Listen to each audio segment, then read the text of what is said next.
수업도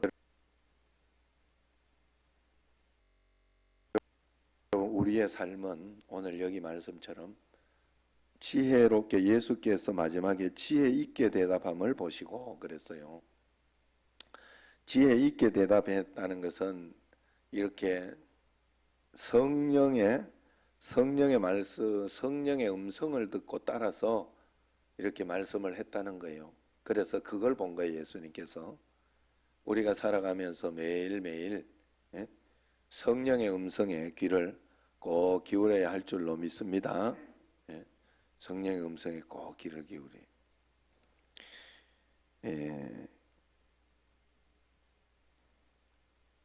오늘은 권위 논쟁, 세금 논쟁에 이어서 사두개인과의 부활 논쟁이 벌어지는 이야기입니다.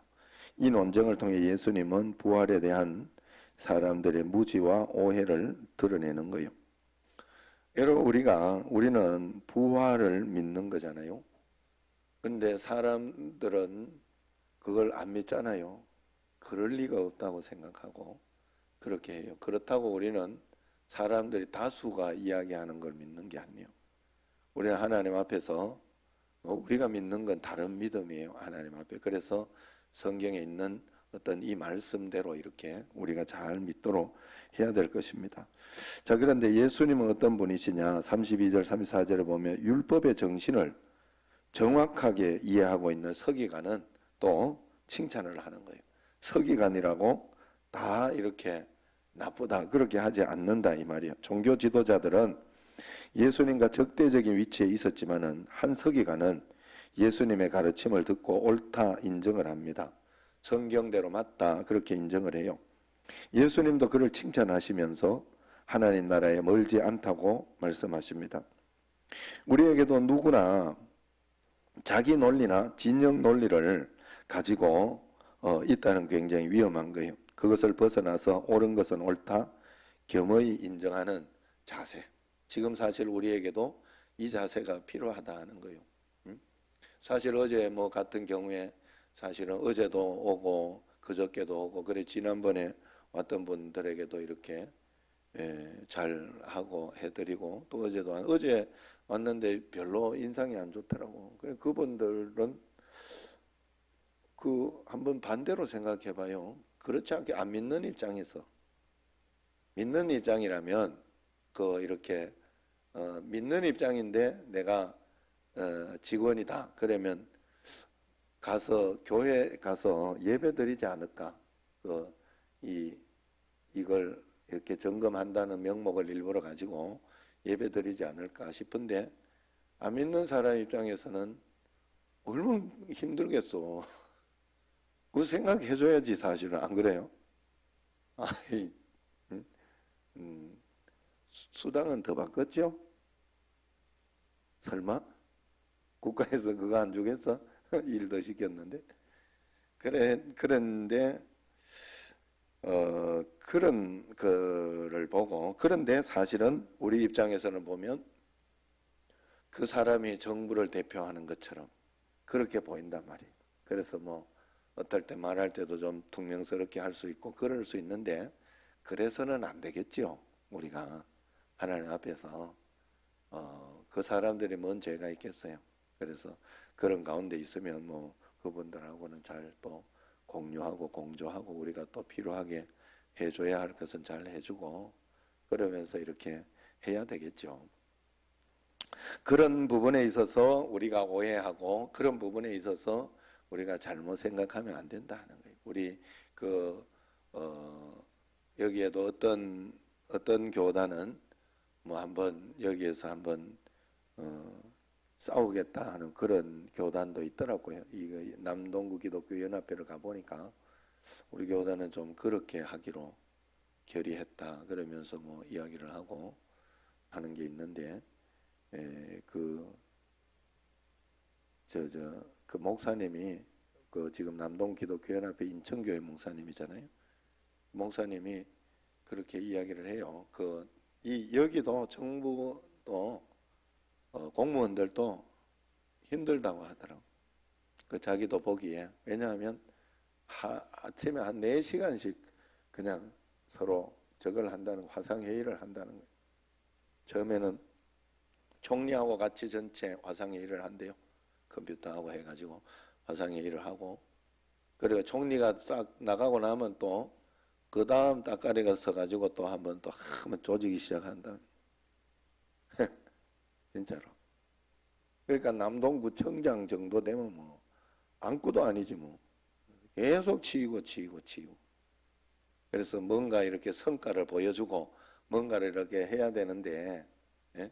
그러면서 그것도 뭐 이해가 간다. 그러지만 우리도 개교회주의이기 때문에 사실 개교회주의예요. 우리 기독교는. 그래서 뭐 어디에서 뭐 이야기하고 말고 해도 그 교회에서, 우리 교회에서 우리는 이렇게 하겠다 그러면 그냥 해놓은 거예요. 총회에서 뭐라고 한다고 한들 뭐 어쩔 수 없어요. 거기에서. 우리도 총회에 소속되어 있기는 하지만 어제 같은 경우에 총회에서 이렇게 해라 했잖아요. 금식기도 하면서 해라. 우리 안 하겠다 하면 안 하는 거예요. 그게 개교회주의야. 개교회에서 우리는 판단하기에 거기에서 그것까지는 못하겠다. 우리도 힘들어 죽겠는데 못하겠다 이러면 못하는 거예요. 그리고 그걸 가지고 또 총회에서는 그걸 가지고 코로나19에 대해서 또 좋게 쓰잖아요.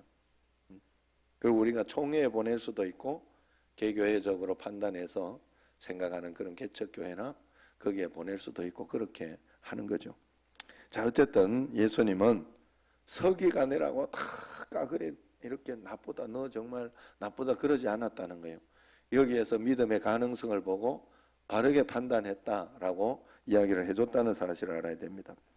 자, 그래서 18절 27절 보면 우리에게 주는 교훈이 있는데, 사두개인들은 부활이 없다고 믿었어요. 그래서 모세의 글을 통해서 부활을 믿는 이들의 오류를 지적하려고 예수님을 찾아왔어요. 바리새파는 부활을 믿어요. 부활을 믿고 부활이 있다라고 믿는 그런 종파예요. 그 유대교 중에도 종파가 많아요. 사두개파는 부활이 없다고 믿는 그런 종파예요. 그러니까 여기에서 그렇게 이야기하는 겁니다. 그래서 예수님은 오히려 모세의 글로 그들의 무지와 오해를 드러냅니다. 하나님이 죽은 족장들의 이름으로 자신을 소개하신 것 자체가 그들이 죽어서 사라진 것이 아닌 증거라고 이야기를 하죠. 아브라함과 이삭과 야곱의 하나님이다. 하나님이 성경에서 그렇게 이야기를 하잖아요. 그 자체가 그 아브라함, 이삭, 야곱이 죽은 것이 아니라 아직도 살아있다 하는 것을 증명하는 내용이다. 이렇게 해석을 한 거예요. 그래 비록 그들의 육신은 죽었지만 하나님께 대해서 살아있는 자들이라. 그리고 장차 죽은 자의 부활이 있을 때 새로운 몸을 입게 될 것이다. 이렇게 해석을 한 거죠. 예수님이 부활의 첫 열매가 되심으로 이 사실을 몸소 증명하셨다는 것입니다. 부활은 예수님을 통해 이루어진 역사적 사건이자 우리의 믿음의 정수다 하는 사실을 알고 꼭 우리도 이 부활을 믿는 것입니다. 그래서 하나님 나라에서 이게 언제가 될지는 모르겠지만 거기에 그래서 부활해서 왔다 이렇게 하면 전부 이단인 줄 알면 돼요. 일단은 내가 예수다 이러면 이단인 줄 알면 돼요. 여기에서 달의 목사 박영준 목사가 예수다 이러면 이단인 줄 알면 돼요. 그러니까 여러분들이 그런 마음으로 믿음을 꼭 가져야 돼요. 부활은 있다. 예수님께서 부활의 첫 열매가 되셨고 이제 재림으로 이 재림할 때는 이 온 세계가 새로운 것으로 이렇게 새 하늘과 새 땅이 생기는 어떤 그런 것이 되는 거죠. 24절에 27절에 보면 사두개인의 오해는 성경과 하나님의 능력에 대한 무지에서 비롯되었어요. 인간적인 판단은 인간적으로만 판단하고 인간적으로는 부활하면 그들의 법 중에서 첫째가 죽으면 둘째가 씨를 이렇게 해서 둘째도 이렇게 남편이 되고 계속 이렇게 되는 그걸 보면서 어떻게 부활 때에는 그러면 거기 가서 인간적으로 생각을 우리가 저 천국에 가서 또 거기 가서 또 부부 생활을 하고 또 가족 생활을 하고 그런다 생각을 해요.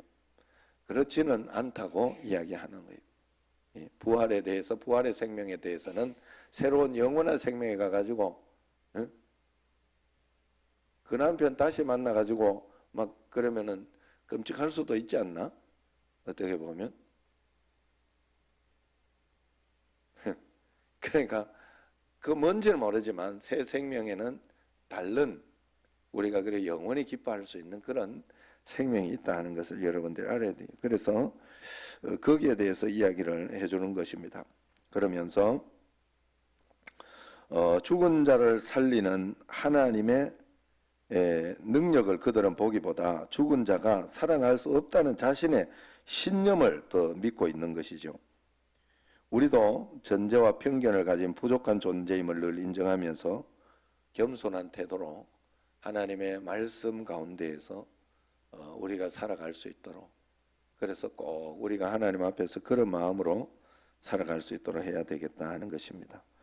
그 다음에 마지막으로 28절 33절에 보면 하나님을 사랑하고 이웃을 사랑하는 것이 가장 큰 계명이다. 어린 아이라도 알아들을 수 있는 이 단순하고 명확한 진리는 성경을 깊이 묵상하는 이들이라면 누구나 알 수 있어요. 모세의 가르침이었고 율법의 대가인 서기관이 인정한 것이었으며 예수님도 다시 강조하신 말씀입니다. 그런데 사람들이 자주 이 정신을 망각한 결과 율법 준수가 도리어 하나님 사랑과 이웃 사랑의 정신을 훼손하기도 하는 것이죠. 우리 신앙 행위들이 하나님의 사랑과 이웃 사랑을 따르고 있는지 여러분들이 살펴봐야 돼요. 자, 사랑은 모든 율법의 완성이라 그랬어요. 여러분들이 막 비판하고 싸우고 막 이렇게 하는 것만 그것이 맞다 뭐 이렇게 생각을 하면 안 된다는 거예요. 덮어버리고, 자, 그럼에도 불구하고 덮어버리고 이해를 하고 또 늘 이렇게 역지사지만 생각해도 굉장히 많은 것을 알 수 있어요. 남편이면 아내의 입장에서 한번 생각해보고, 그리고 또 아내도 자기 입장만 생각하지 말고 좀 불편하고 어려운 거 있을 때 남편 입장에서 한번 생각을 해보고, 또 자식은 자식 입장에서 생각해보고. 제가 한 가지 이번에 굉장히 크게 깨달은 게 하나 있어요. 굉장히 크게. 어젯밤에 성민이가 전화가 왔더라고. 웬일로? 그래 내가 가만 생각해 보니까 이제 어째 너는 부모를 생각도 안 하고 그러냐 이렇게 했더니 어쩔 수 없이 한번 한 거야. 어쩔 수 없이 한 건 아닌 것 같고 일부러 한번 해준 것 같아요. 그렇게 해주면서 그런 것 같은데, 제가 어느 날 생각을 해봤어요. 이 부모하고 자식은 좀 달라요. 나 우리 부모님께 막 전화해야 되겠다 막 평상시에 그렇게 생각한 적이 없어요. 나 진짜 나쁜 놈이더라고. 나를 보니까 나 부모님께 그렇게 생각한 적이 없어요. 그렇게 막 살갑게 막 전화하고 막 그런 적이 없어요. 그런데 나는 자식한테 그걸 바라고 있더라. 그리고 내가 이만큼 사랑하는 만큼 너는 왜 사랑 안 하고 이러냐고 내가 서운해하고 있더라. 내가 반대로 생각해. 나 이거 진짜 빨리 포기해야 되겠구나. 빨리 내려놔야 되겠구나. 어서 속히 내려놔야 되겠구나. 그리고 내가 그냥 보고 싶을 때 전화하면 되겠구나. 이렇게 지금 바꾼 지 얼마 안 됐어요. 사람이라는 게 예전에 한번 내가 언제도 한번 그런 적이 있어요. 여러 가지로 반대로 한번 생각을 해보고 다른 입장에서 이렇게 생각을 해볼 때 거기에 대해서 이해가 되는 게 굉장히 많더라. 여러분들도 마찬가지예요. 목회적인 입장이나 이런 걸 볼 때에도 여러분들이 한번 그 구역장을 해보시는 분들은 그런 이야기들을 많이 해요. 이 구역 이거 하나 하는데도 이 사람 말 많고 저 사람 말 많은데 담임 목사님 뭐 얼마나 힘들겠냐 이런, 굉장히 잘 생각하는 거예요. 역지사지로. 어쨌든 하나님 앞에서 여러분, 그래서 언제나 그러면서도 거기에 다 맞다고 할 수는 없잖아요. 그러면서 하나님 앞에서 우리 교회가 판단해야 하고 우리 교회가 나아가야 할 것이 어딘가를 잘 생각하고 그 믿음으로 한 걸음 한 걸음 나아갈 수 있도록 해야 되겠다. 여러분들도 매일매일 하나님 앞에서 하나님이 우리에게 주신 지혜가 무엇입니까? 오늘 34절에 지혜 있게, 예수께서 그가 지혜 있게 대답함을 보시고 잔머리 굴렸다는 게 아니라 하나님의 음성, 하나님의 말씀대로 판단하고 그렇게 해봤다는 것을 이야기합니다. 우리도 매일매일 살아가면서 하나님 앞에서 지혜 있게 대답하고 지혜 있게 이야기할 수 있는 그런 성도 꼭 되어야 할 줄로 믿습니다. 기도하도록 하겠습니다.